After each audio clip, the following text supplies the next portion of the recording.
네, 일본 경제 저성장 경고등이 켜졌습니다. 6월에 있을 통화정책 결정을 앞두고 고물가와 생산 저하의 고심이 깊어졌다고 합니다. 어떤 상황인지 자세히 짚어보겠습니다. 네, 한국외국어대학교 융합 일본 지역학부 이창민 교수님 모셨습니다. 어서 오세요, 오세요. 교수님. 반갑습니다, 이창민입니다. 예, 시간 내주셔서 감사합니다. 교수님, 저희는 저희 세대 때는 그냥 도고동문과, 영어 영문과, 일회 일문과인데 지금 이거는 뭡니까? 네. 융합 일본 지역학부? 지금 이제 대한민국도 선진국이 돼서 네.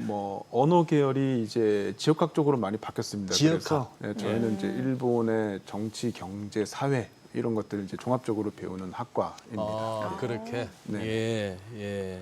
어허. 아니 지금 일본이 지금 저성장 경고등이 들어왔다 뭐 이런 얘기인데 우리도 며칠 전에 그 금통위에서 아니 1.5% 성장 전망이 0.8% 거의 반토막 났습니다만 일본은 지금 1.1에서 0.5로 하향 조정한다고요? 예. 네. 지난 4월에 사실은 이제 IMF에서 먼저 이제 발간한 경제 전망 보고서에서도 이제 이야기가 있었습니다만 성장률 2025년 경제 성장률 전망치를 이제 0.5%로 하향 조정했습니다. 또 이제 같은 달에 일본 내각부에서도 예. 원래 경제 보고서라는 걸 내거든요. 근데 거기에서도 이제 8개월 만에 경기 판단을 이제 하향으로 수정을 했는데 그러다가 이제 5월 달에 일본은행에서 이제 2025년 회계년도, 그러니까 일본에서 회계년도니까 2025년 4월부터 2026년 3월까지 경제 성장률 전망치를 3개월 전에는 1.1%였는데 지금 이제 0.5%로 대폭 하향 조정했습니다. 일단 트럼프 행정부의 관세 정책 4월 달에 발표한 관세 정책들이 이제 반영이 됐고 실제로 지금 일본 올해 1분기 경제 성장률을 보면 마이너스 0.2% 마이너스 성장했거든요. 그래서 작년 1분기 이후에 4분기 만에 다시 마이너스 성장을 하고 있고 일본 경제가 최근에 보면 2023년이 실적이 제일 좋았습니다. 1.5% 성장을 했는데 예.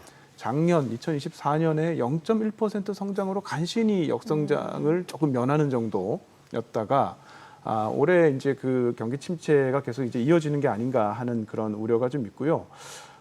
이유는 여러 가지 있습니다만 지금 관세 이슈 때문에 순수출이 아마 감소될 걸로 좀 예상을 하고 있고 사실 그보다 제일 큰 거는 GDP의 50%에서 60%를 차지하고 있는 민간 소비 부문인데요. 민간 소비가 이제 제자리 걸음을 하고 있는데 글로벌 경기가 지금 불확실성이 증가되는 속에서 소비 심리가 악화되는 측면이 있다고는 합니다만 일본이 지금 임금은 계속 상승하고 있거든요. 네. 근데 이제 임금이 상승하는 속에서도 소비 절약 행태가 굉장히 많이 보이고 있어서 예. 소비가 좀처럼 이제 살아나지 않고 있다.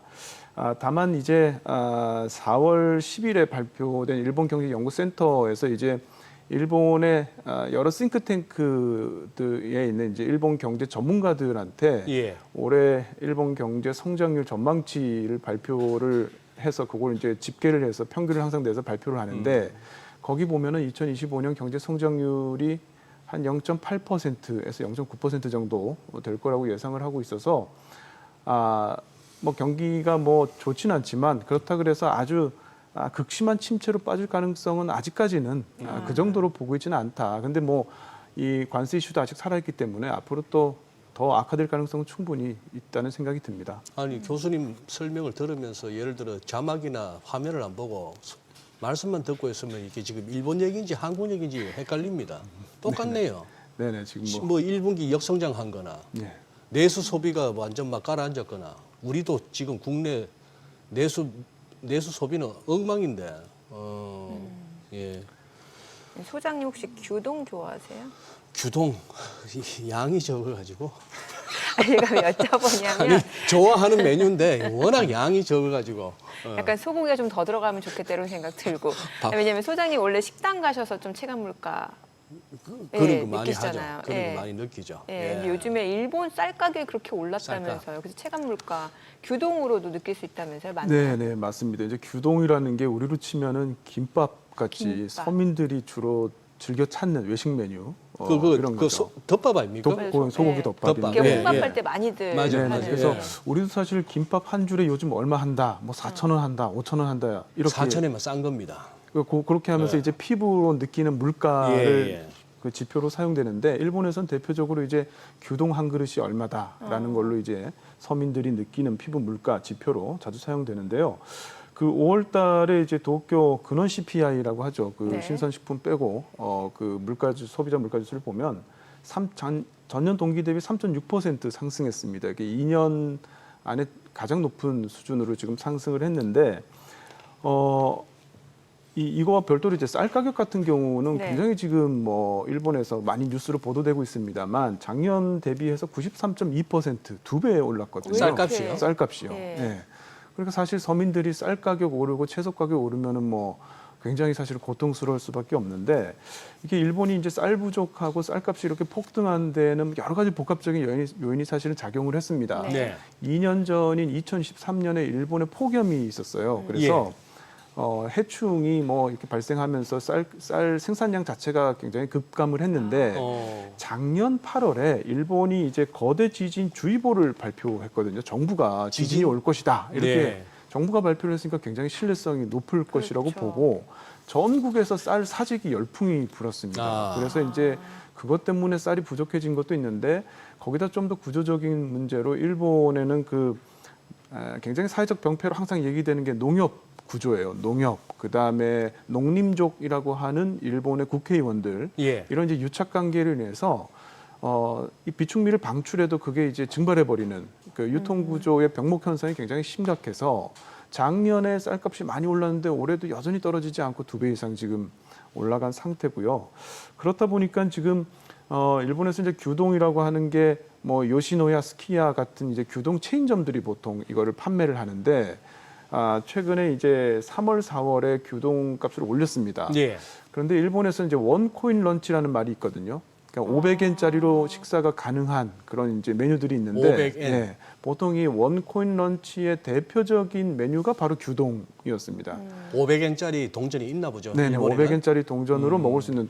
그러니까 일본에서는 지난 한 20-30년 저성장기 동안에 이 규동 체인점들이 가격 파괴 경쟁을 해왔어요. 예. 누가 더 싸게 공급하나. 예. 그래서 규동이 쌀 때는 한 그릇에 한 200엔, 300엔 그 정도까지 했었거든요. 예. 그런데 그게 지금 이제 체인점들이 너도 나도 앞다투어서 가격을 올리다 보니까 원코인 런치가 지금 일본에서 사라졌습니다. 아. 500엔 갖고도 못 못 먹는다고요? 먹는 거죠. 지금은 뭐 아무리 싼 데 가도 한 700엔, 800엔 그렇게 이제 내야 되는. 물론 그렇게 해도 우리보다는 아직 밥값이 좀 싼 편이에요. 우리보다는 싸네요. 700엔, 800엔 예, 해도. 예. 그런데 원코인 런치가 굉장히 상징적이었기 때문에 그런 것들이 사라져서 일본인들은 이 규동 가격 인상으로 인해서 굉장히 서민들이 피부로 느끼는 그 체감 물가 상승을 굉장히 많이 느끼고 있는 그런 상황입니다.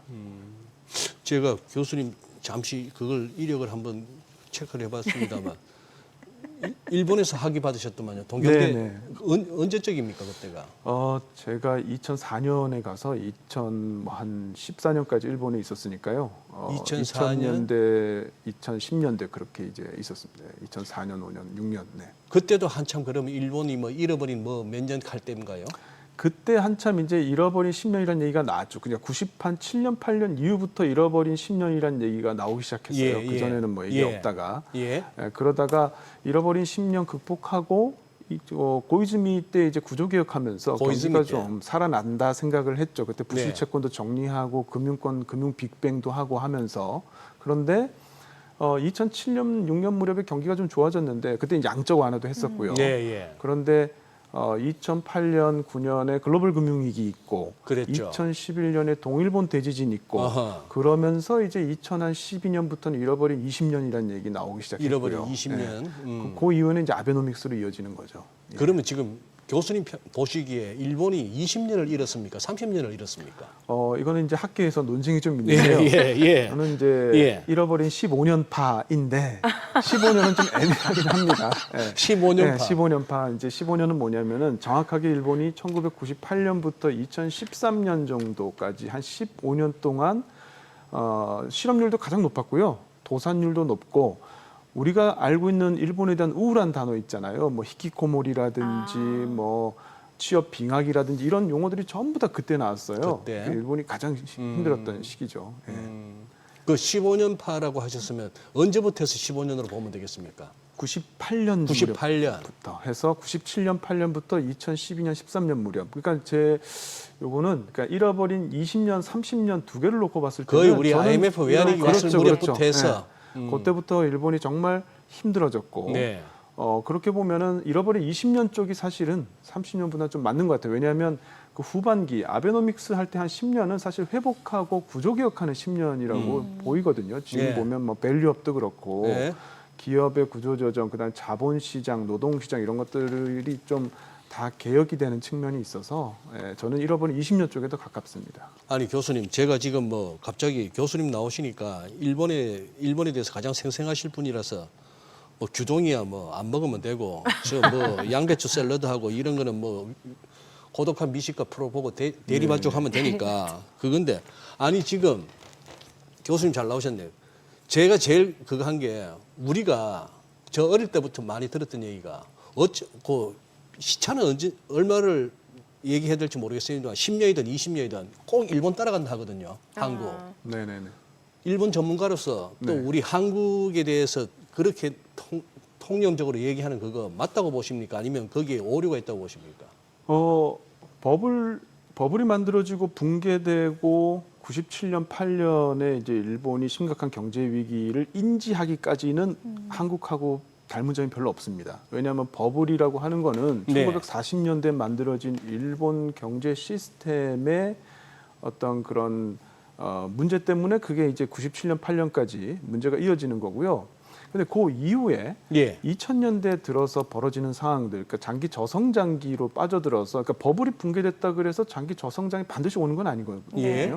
근데 버블 붕괴와 장기 저성장이 연결되면서 우리는 이제 그걸 좀 혼동을 하는데 장기 저성장 국면은 지금 한국이 그대로 따라가고 있죠. 예. 그러니까 생산성이 떨어지고 인구 예. 감소, 공급 제한 문제가 발생을 하고 그다음에 기업들이 지금 일본도 계속 해외 생산 기지를 건설하면서 국내 산업 공동화 뭐 이런 문제도 처음에 지적이 됐다가 지금 보면은 일본도 사실은 뭐 기초 분야 이런 소재 분야를 빼놓고는 사실 제조업에서 물건 만들기 완제품은 사실 다 이제 만들고 있지 않잖아요. 그래서 그런 것들 해서 종합적으로 보면 2000년대 이후에 일본이 걷고 있는 길은 우리가 그대로 지금 따라가고 있다 이렇게 생각이 듭니다.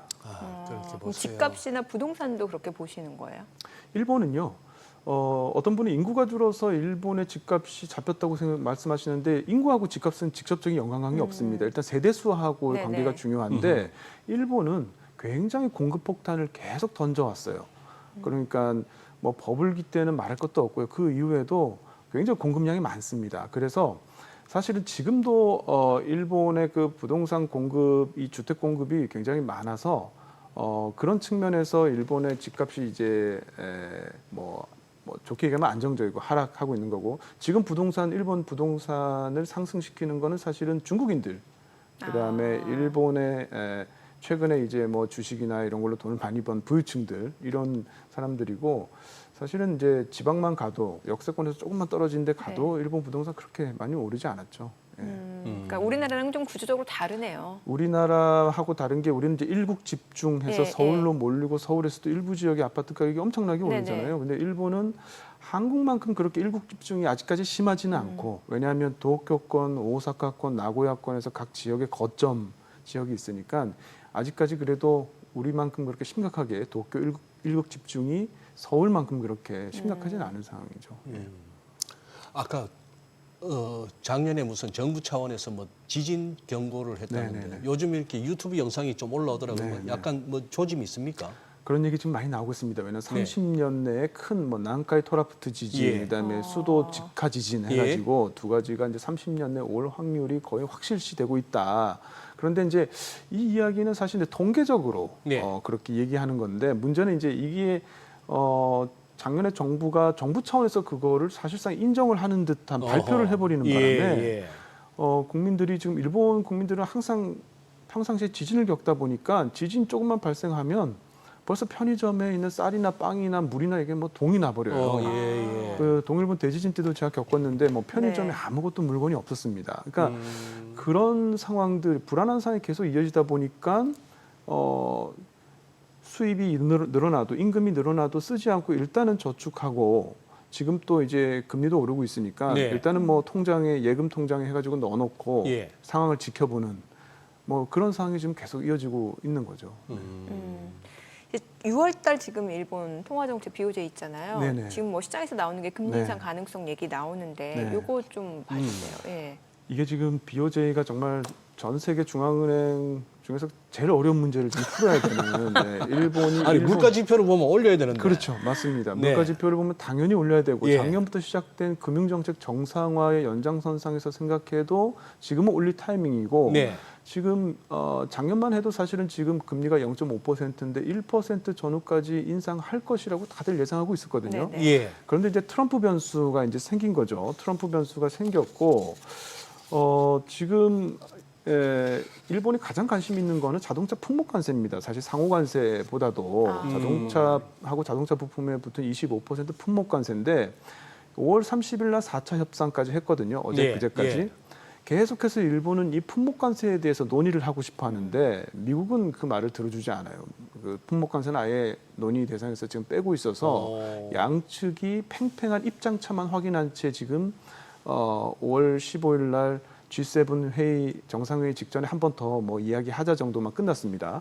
그런데다가 지금 일본이 가장 고민하고 있는 게 장기 국채 수익률이 상승하는 부분이죠. 지금 예. 30년물 같은 경우에는 너무 급하게 5월달에 오르더라고요. 3.689% 네. 수십 년 동안 이 통계를 봐도 가장 높은 수치로 치솟았거든요.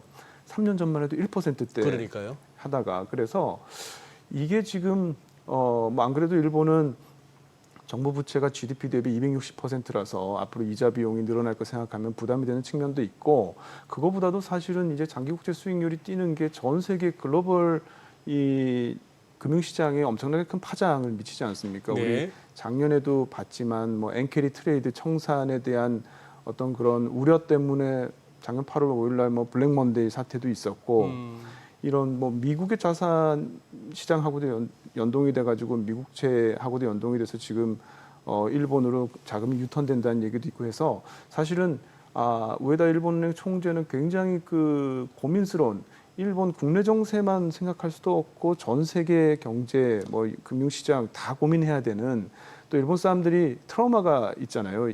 그래서 전 세계 이 경제학자나 애널리스트들한테 욕 먹는 걸 굉장히 부담스럽게 생각하는 게 있습니다. 그동안 뭐 양적 완화 하라고 할 때 안 하다가 뭐 그래서 시라카와 일본은행 총재도 그렇고 크로다 일본은행 총재도 그렇고 굉장히 그런 부분들에 대해서 우리가 생각하는 것보다 훨씬 더 부담을 많이 느껴요. 전 세계에서 일본은행을 어떻게 바라보고 있는가. 그래서 그러다 하루이코 같은 분도 눈치를 봅니까? 굉장히 많이 보죠. 그래요? 미국하고 협조도 물론이고 일본의 역할이라는 거에 대한 고민을 많이 하기 때문에 그래서 저는 이번에 금리 인상은 좀 힘들 것 같고요. 그래요? 연말까지 지켜보면서 최소한 관세 이슈가 좀 정리될 때까지는 지켜봐야 될 것 같고 연말까지 아마 한 차례 정도 올릴 수 있는데 그거보다는 지금 이제 국채 매입 속도를 조절하는 거를 아마 지금 이제 국채 매입을 줄여가고 있는데 그거를 줄여가는 속도를 좀 늦추거나 아니면은 아주 파격적으로 국채 매입을 다시 이제 확대하는 쪽에 그런 쪽에 논의를 아마 지금 하고 있을 겁니다. 알겠습니다. 오늘 내용 여기까지 듣겠습니다. 네. 잘 들었습니다. 감사합니다. 고맙습니다.